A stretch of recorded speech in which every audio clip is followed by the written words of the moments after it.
Hello, everyone, and today we are welcoming Deepak Singh from Disney Streaming. And recently, Deepak was working for Liberty Global, and now he's starting his journey as CDN professional in Disney Streaming in the Netherlands. Hello, Deepak. Hi Vera. Hi And everyone. today, I would like to speak with you about CDN, multi-CDN, trends, and all the topics that are related to CDN. And maybe you can begin with a little bit of introduction. So could you please tell a little bit about your experience, how many years you are in the industry, and what are your favorite topics about the digital TV? Yeah, sure. So, hi everyone. My name is Deepak Singh. I've been working in media and entertainment broadcast industry for over 11 years now. I have worked with major broadcasting and DTH service providers, and I have recently been working with on CDN technologies. Since last 6 years, especially, I've been working on private CDNs, on public CDNs, helping on different areas of it to make a CDN a better CDN, to make it a susceptible CDN, and to make it a scalable CDN for our customers. My area of interest, especially when I want to talk about CDN, is how the current industry CDN trends are and how media companies can leverage from those trends, and what is the future of CDN, and how the multi CDN is also coming into the picture.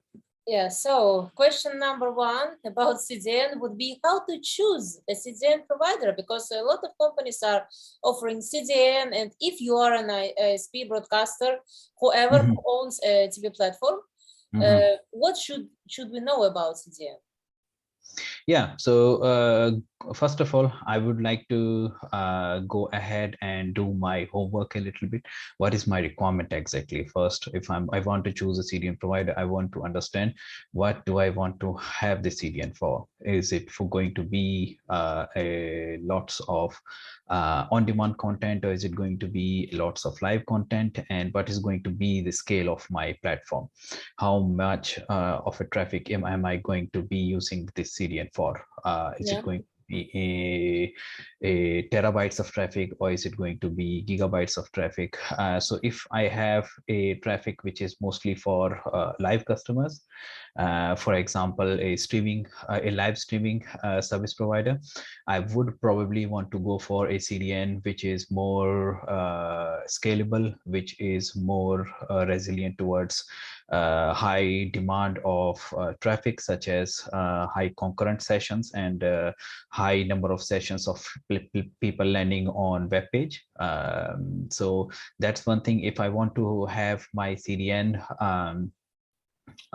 which is basically a CDN for on-demand content, I can always go and look for private CDN options as well, because in that case, I would have a good amount of idea beforehand of my capacity. How much do I want to cache on my CDN servers? How much of the concurrency of users do I expect? What are going to be my peak times? All those are well predictable. So people can go for private CDN companies. They can ask for deal for them. They can choose for different packages and things like that.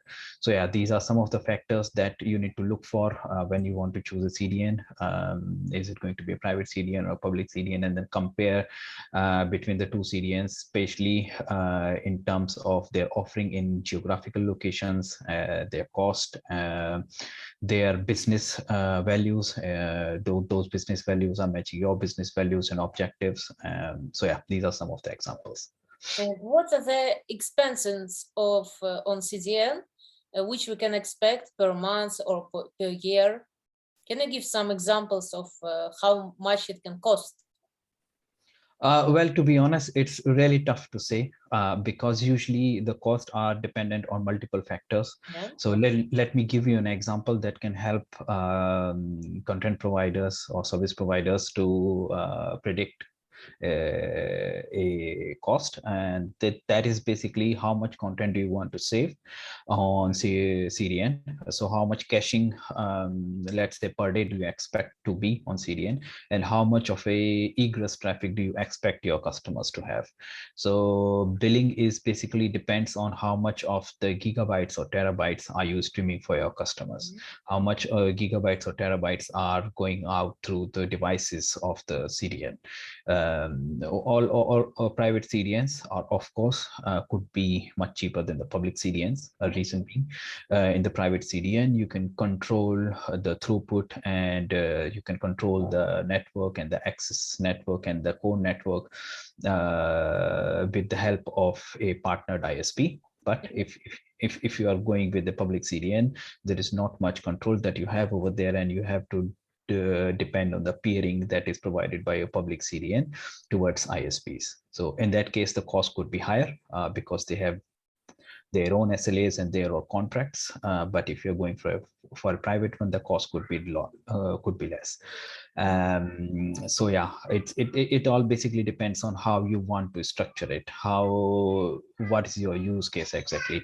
So what I usually see is companies who are using public CDN, they have a contract based on gigabytes per second, how much gigabytes per second they use. But if you are a big provider, you are not going to be getting billed on each and every one of those gigabytes, but you will want to select from a package. Let's say for per day, your streams are going to serve this much of data. It can be below it and it can be above it. And if it is above your capping, you will get a separate bill. If it is below or it is under that, then you will get a fixed amount of bill per month. And if personally you had a TV platform, how would you make your choice about CDN partner? Based on which criteria or how, maybe in which country or whatever? Yeah, for example, I'm based in Netherlands. If I'm a content provider in Netherlands, and if I want to stream a live content for my customers, let's say FIFA World Cup is coming around, and if I'm a service provider and I want to stream FIFA on my platform, I would go for a public CDN which has good point of presence closer to the customer, and which has good SLAs in terms of buffering, in terms of time to first byte, and concurrent sessions in stream. And I would want to negotiate the price depending on how much traffic am I anticipating during the streaming season. Based on that, I would want to negotiate that. If I'm a service provider which is only serving on-demand content, and I'm not that big, I'm just starting up, and I have a big catalog with me, and I want to make sure that my customers are able to have the best experience out of my content, and I want to choose a CDN provider. It does not need to be one of the best in the industry because concurrency and time to first byte and all those things are not a big factor in that case. I'm not going to have too much concurrent users, so I can save some costs there, and I can go for a CDN provider which is maybe not that expensive but still have their point of presence in the geographical location that I want to choose. And if, let's say, I am a big content provider, I have really huge catalog, and I really want to start big, or I am already big, but I'm on a public CDN, then I can always switch to a private CDN, start building my own CDN with the help of CDN software providers. People provide direct software that I can install on my machines, the hardware that I can buy in the market, and they will help me build my own CDN, and then I can save significant cost. And what problems and risk could you expect from CDN vendor? Because hopefully you are a great expert in CDN.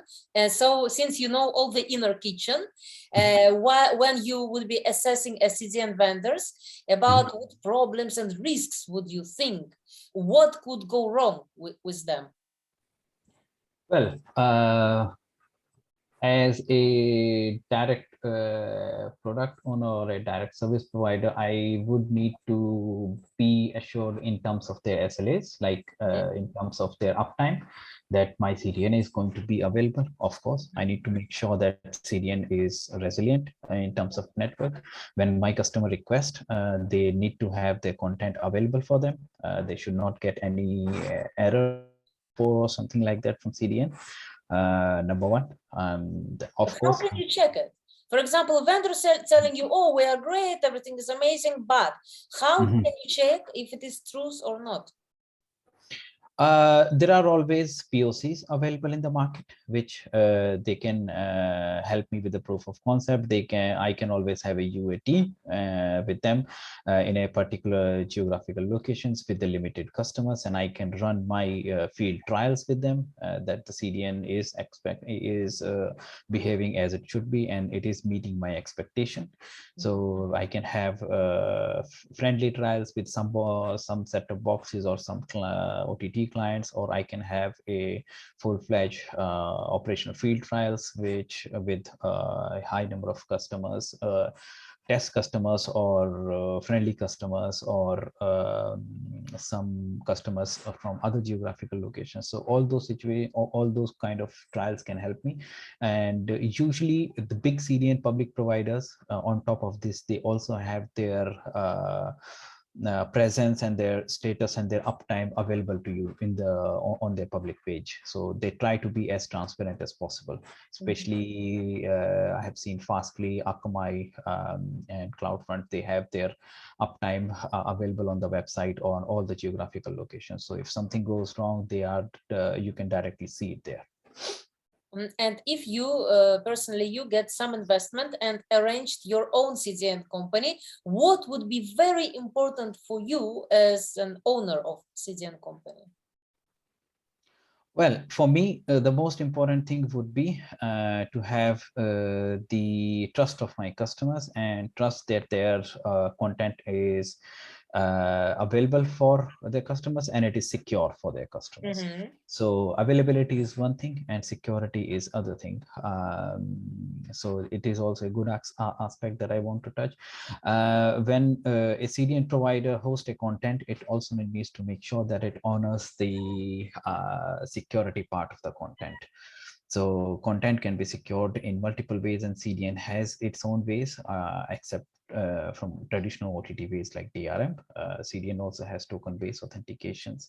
So if I'm a CDN provider, on top of availability and on top of protecting the origins and offloading the origins of the customers, I would also want to promise them that I will protect their content and their origins. But how can you guarantee that? Or maybe you need some very strong partner in terms of security for the content. So how can you guarantee the security?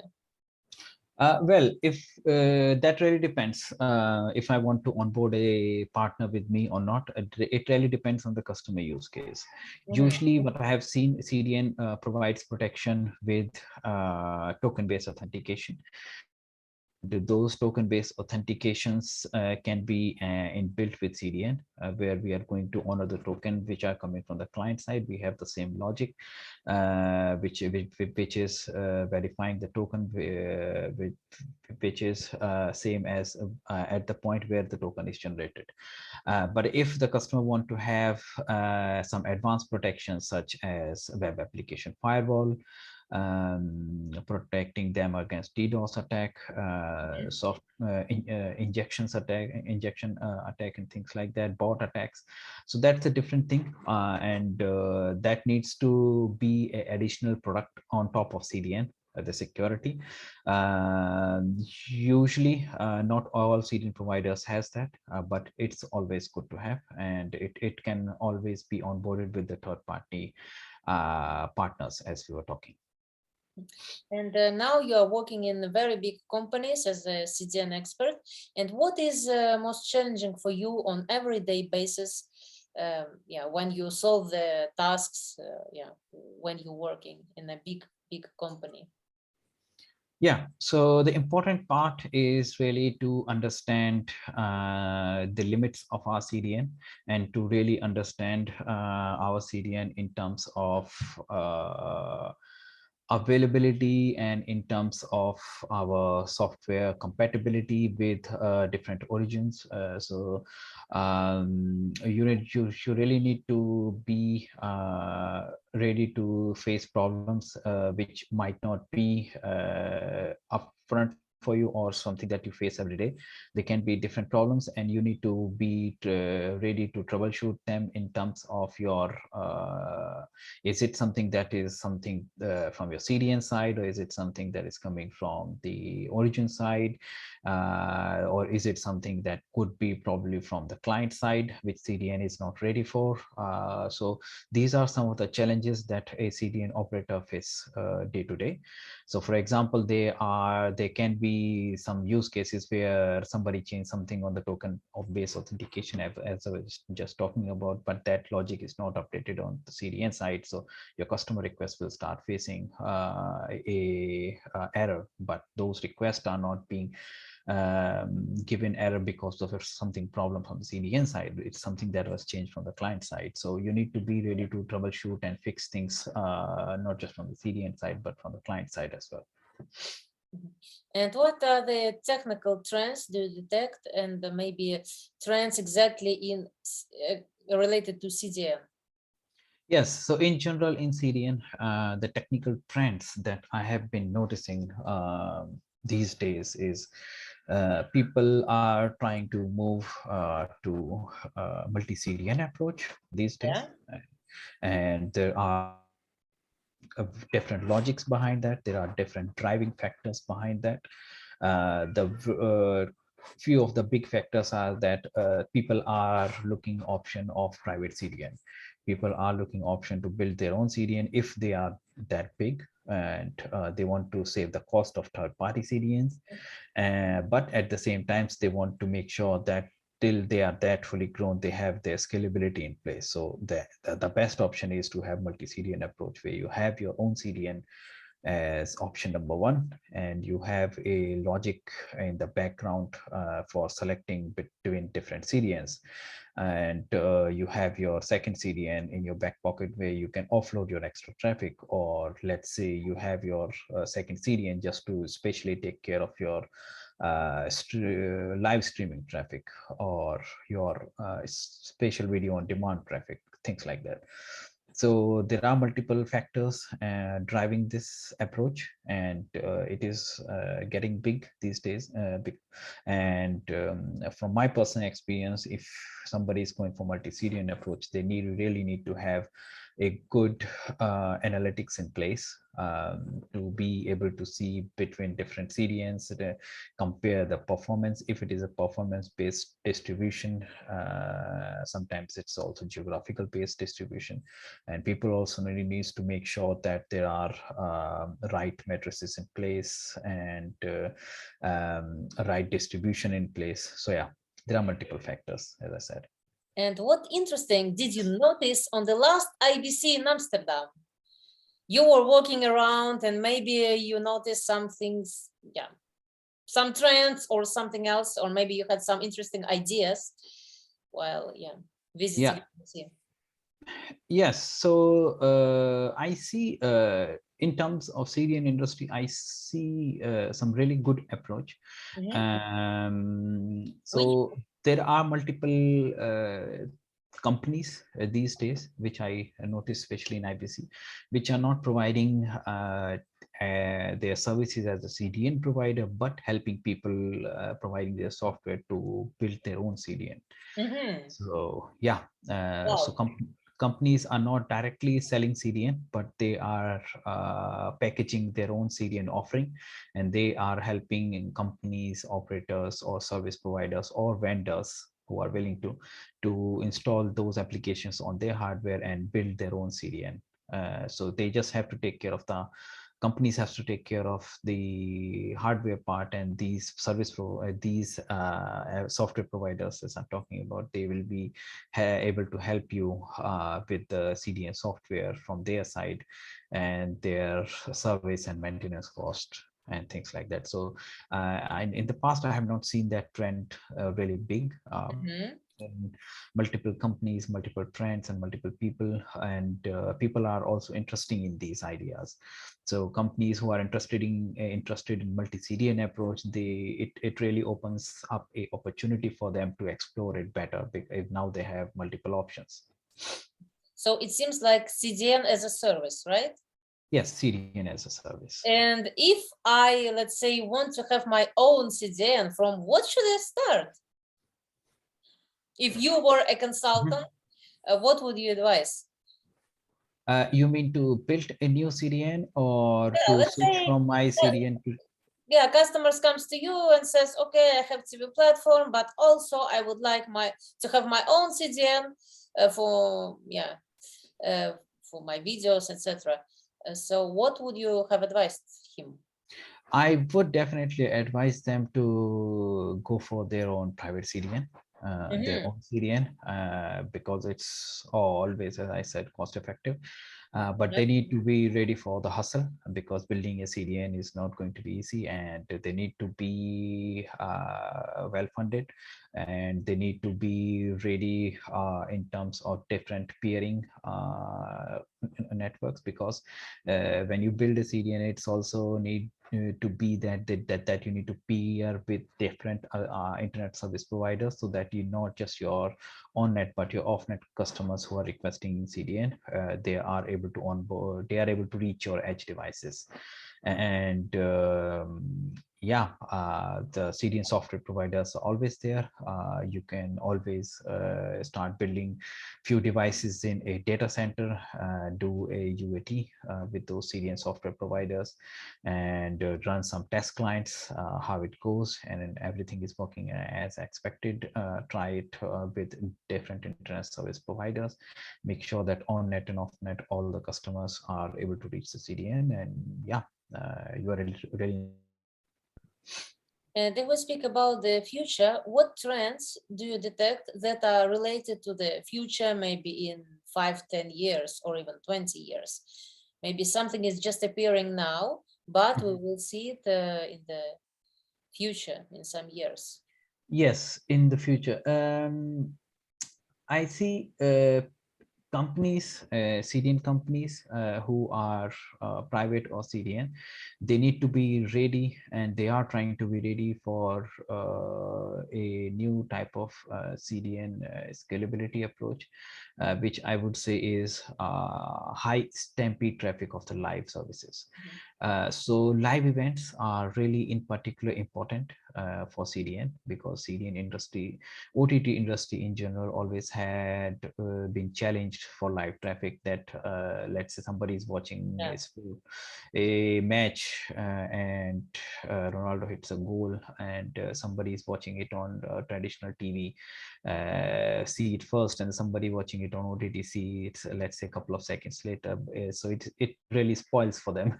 So CDN in terms of latency plays a very crucial part, and companies are trying to push their limit in terms of latency, and that's a really important factor. And I see that latency and high concurrency are going to be the driving factor for future. People are really going to move towards a high concurrency approach, where they are able to beat the traffic